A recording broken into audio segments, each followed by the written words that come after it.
53 voix contre 47. Le Sénat américain vient de trancher. Donald Trump conserve les mains libres dans la guerre contre l'Iran. Mercredi à Washington, les sénateurs ont rejeté une résolution qui visait à limiter les pouvoirs militaires du président américain. Le texte, porté par le sénateur démocrate Tim Kaine, voulait rappeler un principe constitutionnel. Seul le Congrès peut déclarer la guerre, mais la majorité républicaine s'est rangée derrière Donald Trump. Résultat, la résolution est rejetée. Le vote révèle toutefois des fractures politiques. Un démocrate, John Fetterman, a soutenu la position de la Maison-Blanche et voté contre la résolution.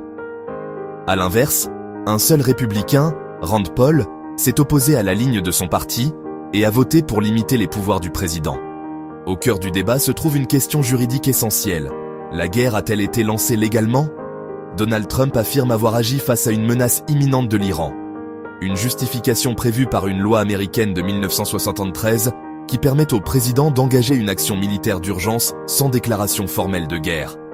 Mais pour plusieurs élus démocrates, cette menace n'a jamais été démontrée. Après un briefing confidentiel avec le secrétaire d'État Marco Rubio, le sénateur Tim Kaine affirme qu'aucune preuve concrète n'a été présentée. L'administration américaine défend une autre lecture. Selon Marco Rubio, l'intervention était nécessaire parce qu'Israël préparait déjà une attaque, ce qui risquait de déclencher une riposte massive iranienne.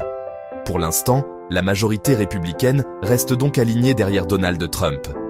Mais certains sénateurs préviennent déjà, si la guerre se prolonge pendant des semaines, le soutien politique pourrait commencer à s'effriter. La bataille politique continue désormais à la Chambre des représentants, où une résolution similaire doit être examinée.